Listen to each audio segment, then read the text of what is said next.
নমস্কাৰ স্বাগতম জনাইছো আপোনালোক সকলোকে মোৰ চেনেললৈ আৰু মোৰ ভিডিঅ'লৈ আপোনালোক সকলোকে মোষ্ট ওয়েলকাম। আজি 2025 বৰ্ষৰ অক্টোবৰ মাহৰ বাবে মেঘ ৰাশিৰ ৰাশিফল মই ভাৰতীয় বৈদিক জ্যোতিষ শাস্ত্ৰ অনুসৰি এই ভিডিঅ'ৰ জৰিয়তে আপোনালোকৰ আগত বিশ্লেষণ কৰিবলৈ ওলাইছো।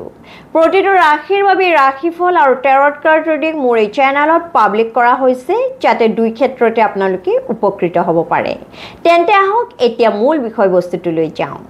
মেঘ ৰাশিৰ অধিপতি গ্ৰহ মংগল এই অক্টোবৰ মাহত আপোনাৰ কুষ্ঠিৰ সপ্তম ভাৱত থাকিব আৰু নিজা ৰাশিৰ ওপৰতে দৃষ্টি নিক্ষেপ কৰিব।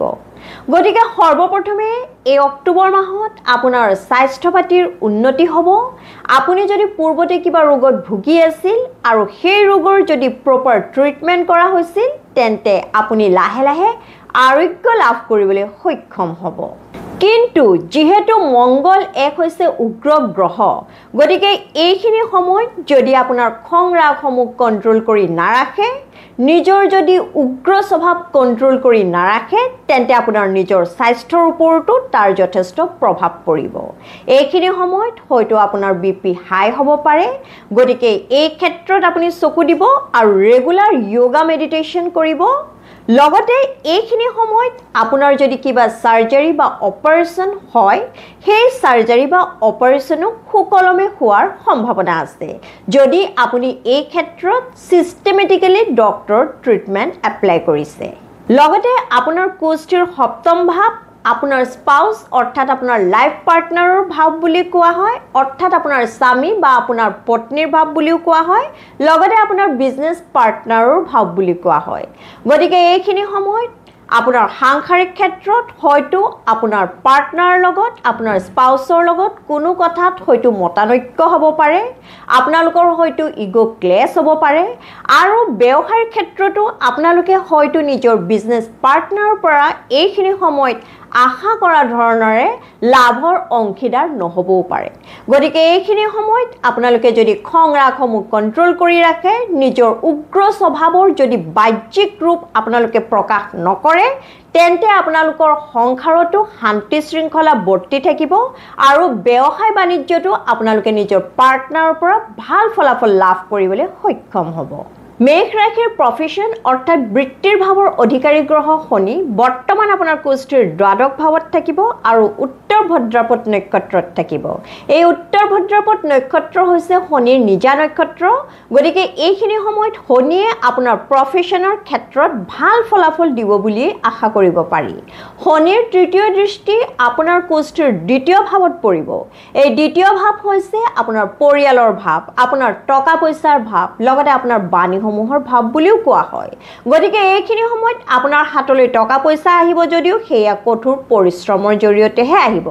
এইখিনি সময়ত যদি আপুনি কঠোৰ পৰিশ্ৰম কৰে, লগতে সদায় সত্যত আৰু ন্যায়ত থাকে, লগতে আপুনি শৰ্টকাট আৰ্নিং মেথড যদি এপ্লাই নকৰে তেন্তে এইখিনি সময়ত নিশ্চয় আপোনাৰ হাতলৈ যথেষ্ট টকা পইচা আহিব। কেৱল আপুনি এটা কথা লক্ষ্য ৰাখিব, এইখিনি সময়ত আপোনাৰ নিজৰ পৰিয়ালৰ লগত হয়তো কোনো কথাত মতানৈক্য হ'ব পাৰে বা আপোনাৰ ৰুড বিহেভিয়ৰৰ জৰিয়তে বা আপোনাৰ কঠোৰ মাত কথাৰ জৰিয়তে আপোনাৰ পৰিয়ালে যাতে মনত আঘাত নাপায় সেই কথা আপুনি ধ্যান দিব।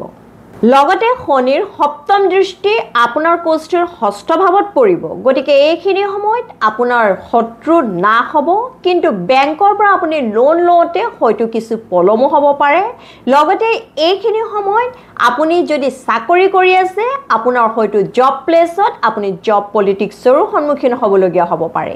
এইখিনি সময়ত আপোনাৰ বছৰ লগত বা আপোনাৰ কলিগছৰ লগত কোনো কথাত হয়তো আপোনাৰ কনফ্লিকশ্যন হ'ব পাৰে। গতিকে এনেধৰণৰ কনফ্লিকশ্যনৰ পৰা, এনেধৰণৰ মত বিৰোধৰ পৰা আপুনি আঁতৰি থাকিবলৈ চেষ্টা কৰিব। এই অক্টোবৰ মাহত মেঘ ৰাশিৰ পঞ্চম ভাৱৰ অধিকাৰী গ্ৰহ সূৰ্য আপোনাৰ কুষ্ঠিৰ ষষ্ঠ ভাৱত থাকিব। গতিকে এইখিনি সময়ত শিক্ষাৰ্থীসকলৰ হয়তো শিক্ষাৰ পৰা মন কিছু বিচলিতও হ'ব পাৰে।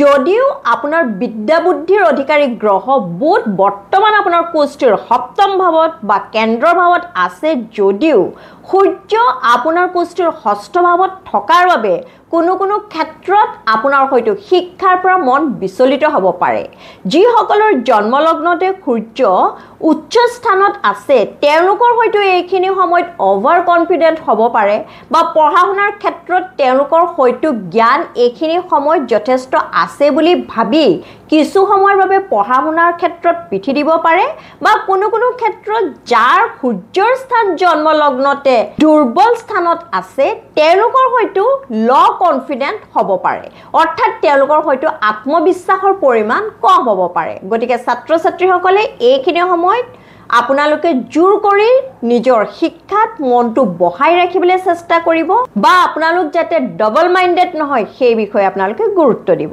তেতিয়াহে আপোনালোকে ফলাফলসমূহ আশা কৰা ধৰণৰে লাভ কৰিবলৈ সক্ষম হ'ব লগতে সূৰ্য এইখিনি সময়ত ষষ্ঠ স্থানত আছে বাবে লাভ বা ৰিলেশনশ্বিপৰ ক্ষেত্ৰত আপোনালোকে যিসকলে সম্পৰ্কত আছে তেওঁলোকৰ মাজত হয়তো ইগো ক্লেশ হ'ব পাৰে বা ভুল বুজাবুজি হ'ব পাৰে বা যিসকলৰ সম্পৰ্ক আজি কিছু দিনৰ পৰা হয়তো কিছু তিক্ততাৰে ভৰি পৰিছে তেওঁলোকৰ সম্পৰ্ক হয়তো আৰু বেয়াৰ দিশে যাব পাৰে গতিকে এইখিনি সময়ত আপোনালোকে খং ৰাগসমূহ কন্ট্ৰোল কৰিব আৰু নিজৰ সম্পৰ্কবোৰ ভাল কৰি ৰাখিবলৈ সকলোৰে লগত চেষ্টা কৰিব প্ৰতিকাৰ হিচাপে এই মাহত মেষ ৰাশিৰ জাতক জাতিকাসকলে মংগলক আৰাধনা কৰা উচিত মংগলক সন্তুষ্ট কৰিবৰ বাবে প্ৰতি মঙ্গলবাৰে আপোনালোকে হনুমান মন্দিৰত গৈ হনুমান চালিসা পাঠ কৰিব লগতে আপোনালোকে চামেলি তেলৰ একমুখী বন্তি যদি হনুমান মন্দিৰত প্ৰজ্বলিত কৰিব পাৰে তেন্তে নিশ্চয়